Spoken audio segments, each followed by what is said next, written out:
no compromise. Unga side liya, enga side liya. It's a GT promise. GT Holidays, South India's #1 travel brand. Indicus Photo, durable exterior paint with Duro color technology. MCR Pure Cotton Club, formals and casual shirts.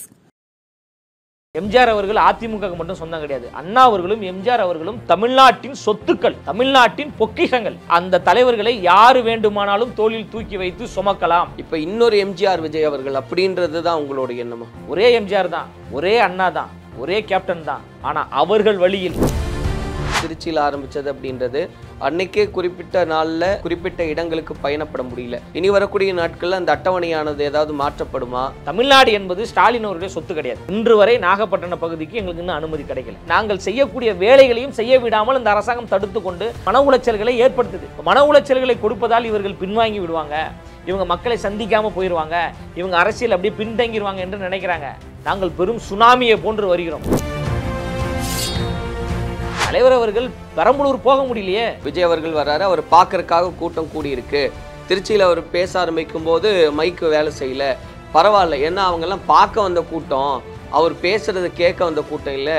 அவர் என்னத்தை அப்படி பேசிட்டு போறாரு? ஒரு நடிகரை வந்து ஒரு ரசிப்பவர்கள் அவளை தான் பார்ப்பாங்க. அதிகபட்சம் ஒரு அரை மணி நேரம், ஒரு மணி நேரம் வெயிட் பண்ணுவாங்க. இப்போ நான் என் வேலையை பார்த்துட்டு போகிறேன்னு போயிடுவாங்க. நைட்டு 2 மணி வரைக்கும் மக்கள் காத்து கொண்டிருக்கிறாங்களே. செய்தார்களா என்ற தலைவர் கேட்கின்ற பொழுது அங்கின்ற மக்கள் என்ன சொன்னாங்க? செய்யலைன்னு சொன்னாங்கல்ல, அவ்வளோ சத்தமாக சொன்னாங்களே, ஏன் சொல்லணும்? அப்போ மக்கள் எதிர்பார்க்கிறாங்க.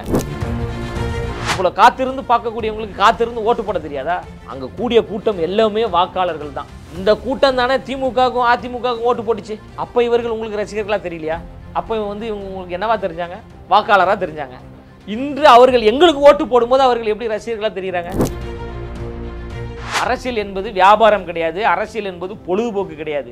அரசியல் என்பது மக்கள் பணி, மகத்துவமான பணி, சமூக பணி. அதை உண்மையின் நேர்மையுமாக செய்ய வேண்டும் என்று எங்கள் தலைவர் நினைக்கிறாரு. எது நடைமுறைக்கு சாத்தியமோ அதை மட்டும்தான் நான் வாக்குறுதியாக சொல்லுவேன். இப்போ 9 லட்சம் கோடி கடன் தமிழ்நாடு. நீங்க எப்படி அரசு ஊழியர்களுடைய அந்த பழைய ஓய்வூதிய திட்டத்தை நீங்க நடைமுறைப்படுத்துவீங்க? சாத்தியம் இருக்கா? கச்சத்தீவை மீட்போம் அப்படின்னாங்க, மீட்டாங்களா? இப்போ இருக்கிற சிச்சுவேஷனை கால்குலேட் பண்ணி நீங்க சரி செஞ்சிருவீங்க. மீனவர்கள் தோளில் தூக்கி வைத்து கொண்டாடியது 2 பேர் தான். ஒன்று புரட்சி தலைவர் எம்ஜிஆர், அதன் பிறகு எங்கள் அண்ணன் விஜய் அவர்கள் தோளில் தூக்கி வைத்து கொண்டாடுறாங்க. திருச்சி என்பது ஒரு ட்ரெய்லர் தான், நாகப்பட்டினம் தான் மெயின் பிக்சரே.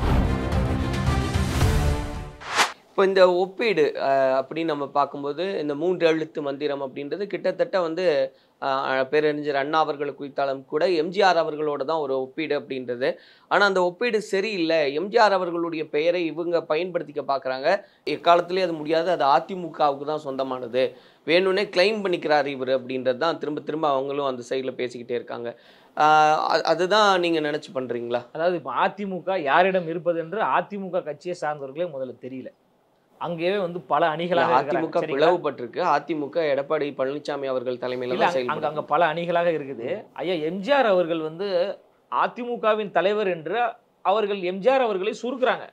எம்ஜிஆர் அவர்கள் தமிழ்நாட்டினுடைய ஒரு தலைவர், தமிழ்நாட்டு மக்களுக்கான ஒரு தலைவர், தமிழ்நாட்டு மக்கள் எல்லோரும் அன்புள்ளத்தோடு நேசித்த ஒரு தலைவர். ஐயா அண்ணா அவர்களும் அப்படிதான். அண்ணா அவர்கள் வந்து திமுக மட்டும் சொந்தம் கிடையாது. எம்ஜிஆர் அவர்கள் அதிமுக மட்டும் சொந்தம் கிடையாது. அண்ணா அவர்களும் எம்ஜிஆர் அவர்களும் தமிழ்நாட்டின் சொத்துக்கள், தமிழ்நாட்டின் பொக்கிஷங்கள். அவர்கள் அந்த தலைவர்களை யாரு வேண்டுமானாலும் தோளில் தூக்கி வைத்து சுமக்கலாம், யாரு வேண்டுமானாலும் அங்கீகரிக்கலாம், யாரு வேண்டுமானாலும் ஏற்றுக்கொள்ளலாம். அப்போ எங்கள் தலைவர் வந்து அண்ணா வழியில் எம்ஜிஆர் வழியில் பயணிக்க வேண்டும் என்று கொள்கை சித்தாந்தங்களை உள்வாங்கி கொண்டு அவர்கள் வழியில் நாங்கள் பயணிக்கிறோம். எம்ஜிஆர் அவர்கள் எல்லோருக்குமான தலைவர். நாளைக்கு வேற யாராவது ஒருத்தர் கட்சி ஆரம்பிக்கிறாங்களா, அவங்களும் எம்ஜிஆரை தூக்கி பேசட்டும், தப்பு கிடையாது. அவர்களும் அண்ணாவை தூக்கி பேசட்டும், தப்பு கிடையாது. கேப்டன் விஜயகாந்த் அவர்களை உயர்த்தி பேசட்டும், தவறே கிடையாது. இவர்கள் எல்லாம் மக்களுக்காகவும் பாமரர்களுக்காகவும் இந்த மண்ணுக்காகவும் உழைத்தவர்களை அங்கீகரிப்பது தான் உண்மையான ஒரு அரசியல் பயணமாக நாங்கள் பார்க்குறோம். அந்த அடிப்படையில் எம்ஜிஆர் அவர்கள் எல்லோருக்குமான தலைவர். அந்த அடிப்படையில் எம்ஜிஆர் என்ற 3 எழுத்து, அண்ணன் விஜய் என்கின்ற 3 எழுத்து மூலமாக 26 ஆட்சியை ஏற்படுத்தும். இல்லை, இன்னும் அந்த நம்பிக்கை இருக்கா அவங்களுக்கு? அதாவது நான் எப்படி கேட்குறேன்னா, இப்போ இன்னொரு எம்ஜிஆர் விஜய் அவர்கள் அப்படின்றது தான் உங்களோட எண்ணமா?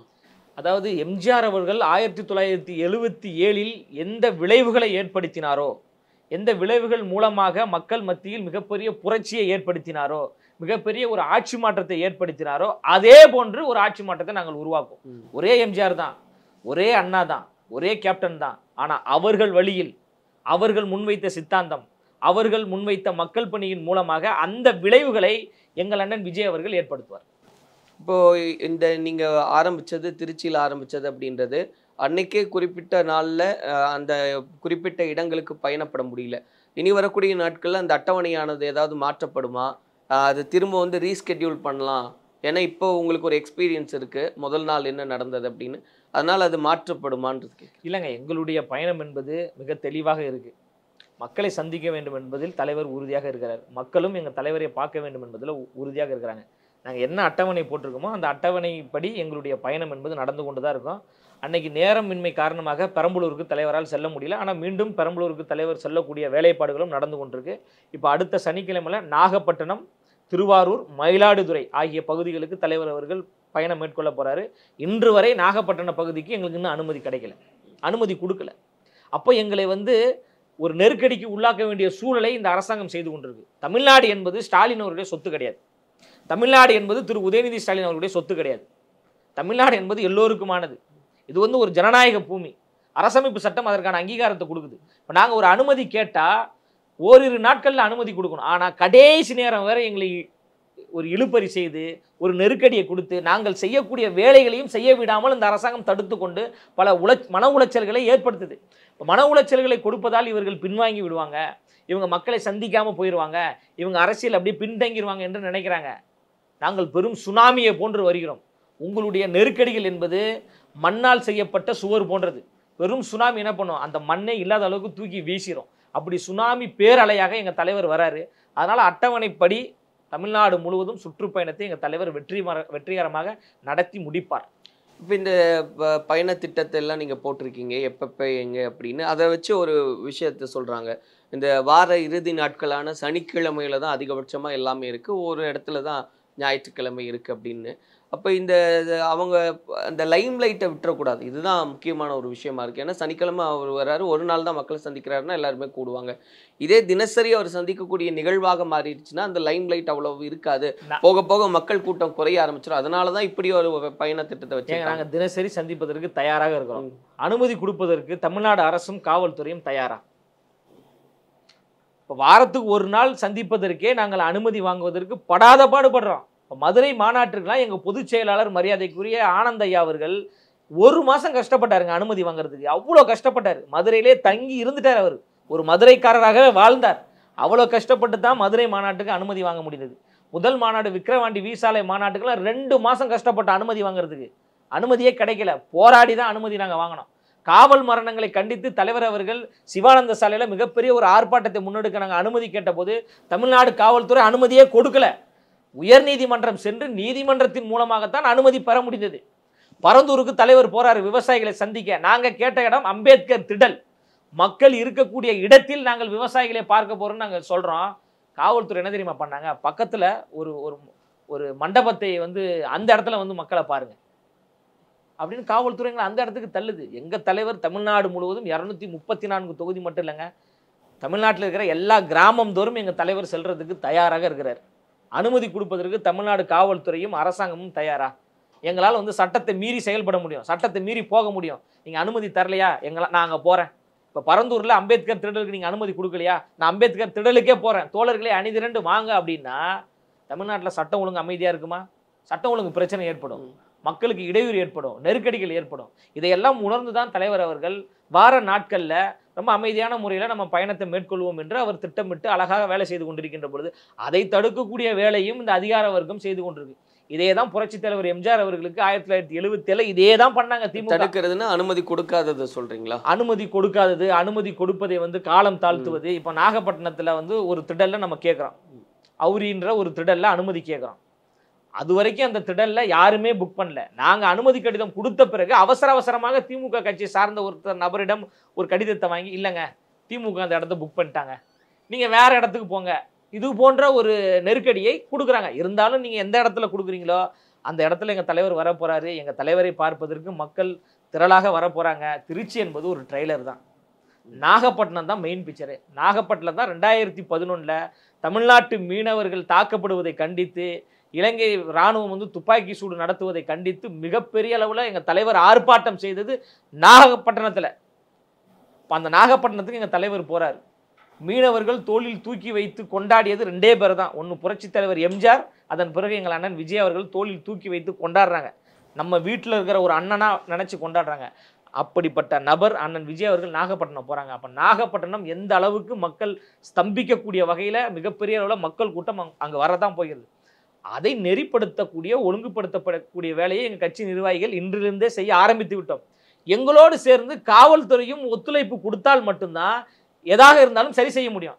நீங்கள் மட்டும் பாருங்கள், எல்லாமே நீங்கள் மட்டும் செய்யுங்க அப்படின்னா அப்போ அரசாங்கமும் காவல்துறையும் எதுக்கு? மக்களை காப்பதுக்கு தானே காவல்துறை. அப்போ அங்கே வரக்கூடியவர்கள்லாம் யார்? மக்கள். அப்போ அதை வந்து பாதுகாக்க வேண்டிய கடமை யாருக்கு இருக்குது? காவல்துறை இருக்குது. அப்போ நீங்கள் அனுமதியும் கொடுக்கறதில்ல, அனுமதி கொடுப்பதிலையும் காலதாமதம் ஏற்படுத்துறீங்க.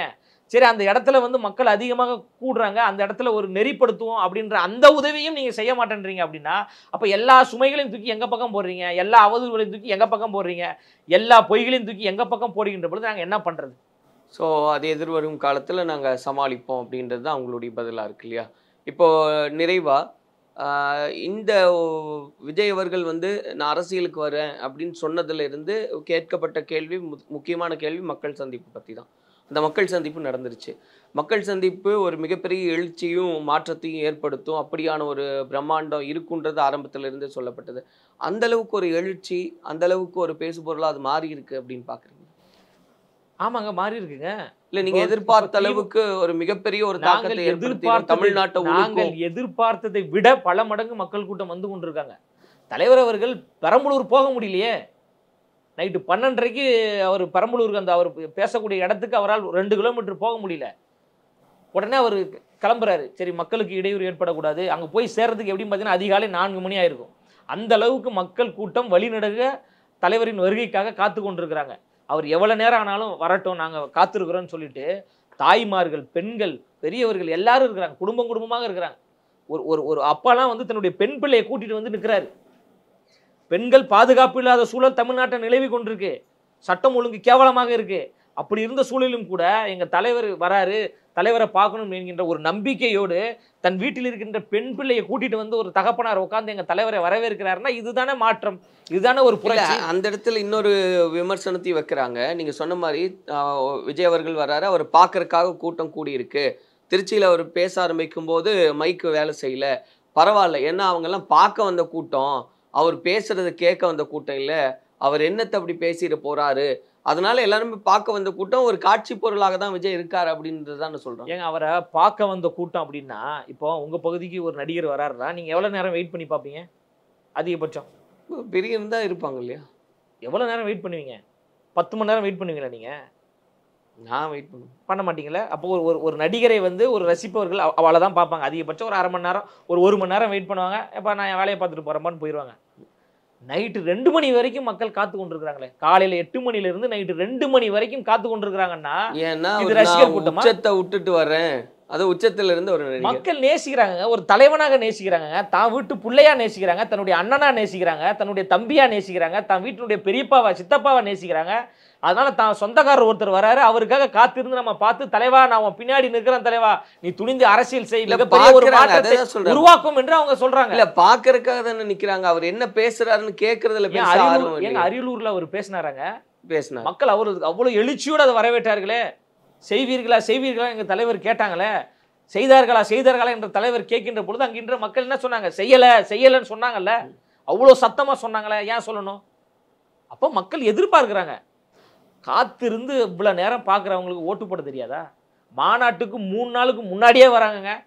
மதுரை மாநாட்டுக்கு 3 நாளுக்கு முன்னாடியே வந்து அந்த மாநாட்டு திடல்ல சமைச்சு சாப்பிட்றாங்க. வீட்டில் இருந்து சமைப்பதற்கு உண்டான பொருட்களை எடுத்துட்டு வந்து சமைச்சு சாப்பிட்டு 3 நாள் தங்கி இருந்து மாநாடு பார்த்துட்டு போனாங்க பல்லாயிரம் பேர்.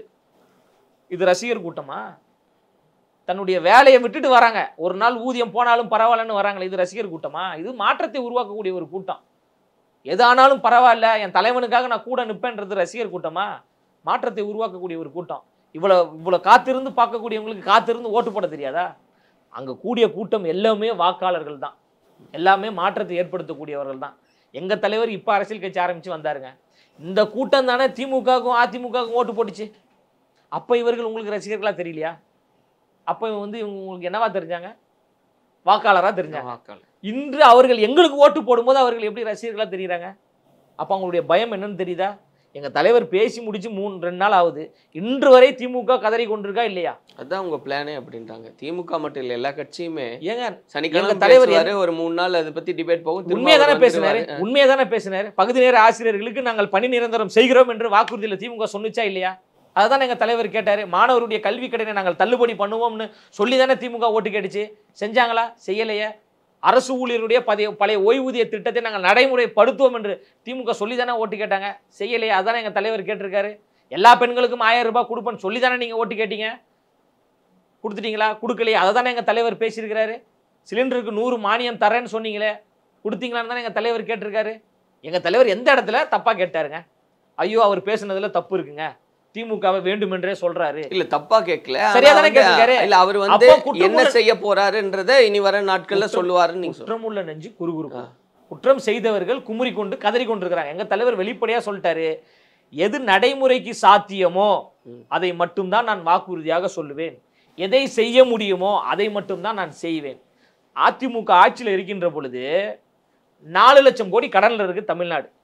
திமுக தேர்தல் வாக்குறுதியை உருவாக்குறாங்க. அரசு ஊழியர்களுடைய பழைய ஓய்வூதிய திட்டத்தை நடைமுறைப்படுத்துவோம் என்று தேர்தல் வாக்குறுதியில் சொல்றாங்க. ஏற்கனவே தமிழ்நாடு 4.5 லட்சம் கோடியில கடன்ல இருக்கு. கடன்ல இருக்கின்ற பொழுது உங்களால் அதை எப்படி சாத்தியப்படுத்த முடியும்? அப்போ நம்ம என்ன வேணாலும் வாக்குறுதி சொல்லுவோம், தமிழ்நாட்டு மக்கள் தானே நம்பி ஓட்டு போட்டுருவான்ற ஒரு அலட்சிய போக்கோடு நீங்க சொன்னீங்களா இல்லையா?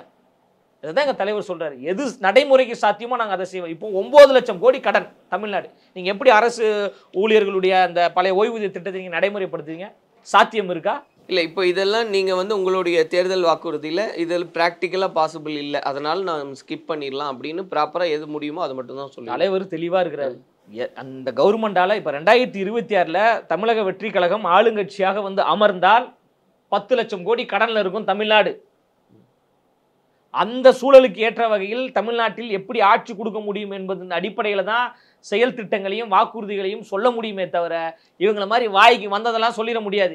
கச்சத்தீவை மீட்போம் அப்படின்னாங்க, மீட்டாங்களா? நீட் தேர்வை இப்போ நீட் தேர்வை நாங்கள் வந்தவுடன் முதல் கையெழுத்தில் ஒழிப்போம் சொன்னாங்கல்ல, வந்து 4.5 வருஷம் ஆயிடுச்சுல, அதற்கு என்ன நடவடிக்கை திமுக எடுத்ததுன்னா ஒரே கேள்வி பிரதர். அப்போ வாய்க்கு வந்ததெல்லாம் சொல்ற 504 வாக்குறுதியில எத்தனை வாக்குறுதிகளை நிறைவேற்றிருக்கிறாங்க? முதலமைச்சர் 2023 என்ன சொல்றாரு? 99% வாக்குறுதியை நிறைவேற்றி விட்டோம்ன்றாரு. இன்னொரு அமைச்சர் என்ன சொல்றாரு? நாங்கள் 70% வாக்குறுதியை நிறைவேற்றி விட்டோம்ன்றாரு. இப்ப என்ன சொல்றாங்க? பாதி வாக்குறுதிகளை நிறைவேற்றிட்டோம்ன்றாங்க. எதுதான் உண்மை? ஓகே, இல்ல அதுதான் நீங்க வரும்போது அப்போ என்ன முடியுமோ அது பிராக்டிக்கலா இதுதான் முடியும், இதெல்லாம் முடியாதுப்பான்னு ஏற்கனவே டிக்ளேர் பண்ணிடுவீங்க. கல்வி, மருத்துவம், குடிநீர் வசதி, சாலை வசதி, மக்களுக்கு தேவையான அடிப்படை வசதிகளில் எந்த பிரச்சனையும் இருக்காது. அதை சரியான சமமான முறையில் எங்கள் தலைவர் அவர்கள் உருவாக்கி கொடுத்துருவாங்க. அதை தாண்டி வாக்குறுதிகளாக சொல்லுகின்ற பொழுது அது நடைமுறையில் சாத்தியமா, அது ஒரு மாநில அரசால் செய்ய முடியுமா என்பதை உணர்ந்து தான் வாக்குறுதியாக சொல்ல முடியுமே தவிர திமுக போன்று வாய்க்கு வந்ததெல்லாம் அடிச்சு விட்டுக்கிட்டு இருக்க முடியாது. அது மக்களை ஏமாற்றக்கூடிய ஒரு செயல். அதில் தலைவர் அவர்கள் மிக தெளிவாக இருக்கிறார். எந்த இடத்துல அவர் பிராமிஸ் சொல்லியிருக்கிறாரா? நான் வந்தா இதை செய்வேன் இதை செய்வேன் எதாவது சொல்றாரா? அவருக்கு தெரியும் சில விஷயத்தை தான் செய்ய முடியும், சில விஷயத்தை செய்யவே முடியாது. அப்போ நம்ம பொய்யான ஒரு வாக்குறுதிகளை சொல்லி எப்படி திமுக காலமாக மக்களை ஏமாற்றி கொண்டிருக்கிறதோ அதே போன்று நம்மளும் ஏமாற்றி விடக்கூடாது என்று எங்கள் தலைவர் நினைக்கிறாரு. எங்கள் தலைவர் ஒன்றும் அரசியலில் வந்து சம்பாதிக்கணும்லாம் அவசியம் கிடையாது. அவர் ஏற்கனவே கோடியாக சம்பாதித்த ஒரு நபர் தான். புகழ்ச்சியின் உச்சத்தில் இருக்கக்கூடிய ஒரு நபர் தான். அவர் பார்க்காத பேர் கிடையாது, அவர் பார்க்காத பணம் கிடையாது. அவர் ஆத்மார்த்தமாக மக்களுக்கு சேவை செய்யணும்னு வந்திருக்காரு. அரசியல் என்பது வியாபாரம் கிடையாது, அரசியல் என்பது பொழுதுபோக்கு கிடையாது. அரசியல் என்பது மக்கள் பணி, மகத்துவமான பணி, சமூக பணி. அதை உண்மையும் நேர்மையுமாக செய்ய வேண்டும் என்று எங்கள் தலைவர் நினைக்கிறாரு. அதை சாத்தியப்படுத்தக்கூடியது தான் எங்கள் தலைவர் அவர்கள் செய்வாரே தவிர அண்ணன் சீமான் அவர்களை போட்டு நெய்தல் படையை உருவாக்குவோம், அங்கே போயிட்டு அதை போடுவோம்லாம் நடைமுறைக்கு சாத்தியம் கிடையாது. சாத்தியமானதை மட்டும்தான் நம்ம பேசுவோம். அப்போ இனி வரக்கூடிய நாட்களில் என்ன அந்த கேள்வி இருந்தது, மக்களை சந்திப்பாருன்னு மக்கள் சந்திச்சிட்டாரு. இப்போ வந்து என்ன செயல் திட்டத்தை சொல்லுவார் அப்படின்னு நீங்களும் சொல்லியிருக்கீங்க. அதை தான் மக்களும் எதிர்பார்க்குறாங்க. எந்த விதத்தில் இதையெல்லாம் சரிப்படுத்த முடியும்? நீங்கள் சொன்ன மாதிரி இவ்வளவு கடன் இருக்குன்னா அது எப்படி என்ன செயல் திட்டம் அப்படின்னு அதையும் ஒரு இனி வரக்கூடிய நான் மட்டும் சொல்லுங்க, கடன் இருக்கா இல்லையாங்க? இருக்கு. அதுதான் அப்போ என்ன செயல் திட்டத்து மூலியமா இதெல்லாம் செய்ய முடியும்? கடன் இவ்வளவு இருக்கின்ற பொழுது அதையும் நம்ம சரி செய்யணும். அதே நேரத்தில் மக்களுக்கான வளர்ச்சி திட்டத்தை நம்ம உருவாக்கணும். அப்போ அந்த அடிப்படையில் தான் வாக்குறுதிகள் சொல்ல முடியுமே தவிர நம்ம வாய்க்கு வந்ததெல்லாம் சொல்லிட முடியாது. இல்லை, அது அந்த செயல் திட்டம் இனி வரக்கூடிய நாட்களில் மக்கள் சந்திப்பில் அவர் சொல்லுவாரா? செயல் திட்டம் உருவாக்கக்கூடிய வேலைகள் நடந்துகிட்டு இருக்கு. பல ஆளுமைகள் தொடர்பான பேச்சுவார்த்தைகள் நடந்து கொண்டிருக்கு. இப்போ பத்திரிகை துறை சார்ந்த அவர்களுக்கு என்னது பண்ணணுன்றதை பத்திரிகை துறை சார்ந்தவர்களை அழைத்து பேசி கொண்டிருக்கிறாரு. இப்போ இந்த திராவிட மாடல்னு அவங்க பேசுகிறாங்க. 75 ஆண்டுகள் பவள விழா கொண்டாடிய கட்சி சமூக நீதி கட்சின்னு சொல்கிறாங்க. ஆனால் இன்னும் மனிதனுடைய கழிவை மனிதன் தானே அள்ளக்கூடிய சூழல் இருக்குது. அந்த சூழலையும் அகற்ற வேண்டும் என்பதற்காக அந்த துறையில் இதற்கு ஏதாவது ஒரு எந்திரம் கண்டுபிடிக்க முடியுமா? மனிதனுடைய கழிவை மனிதன் அல்லாமல் மாற்று ஏற்பாடுகள் ஏதாவது இருக்கிறதா என்பது குறித்தெல்லாம் எங்கள் தலைவர் ஆலோசித்து கொண்டிருக்காரு, பேசி கொண்டிருக்காரு. ஒரு சூழல் ஒரு சுமூகமான ஒரு முறையில் ஒரு நல்லாட்சியை கொடுக்க வேண்டும் என்று தலைவர் அவர்கள் பல திட்டங்களை வகுத்து கொண்டிருக்கிறார்.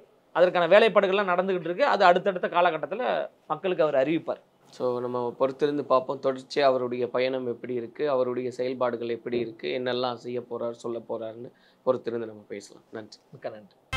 No compromise. உங்க சைடுலயும் எங்க சைடுலயும். It's a GT promise. GT Holidays, South India's #1 travel brand.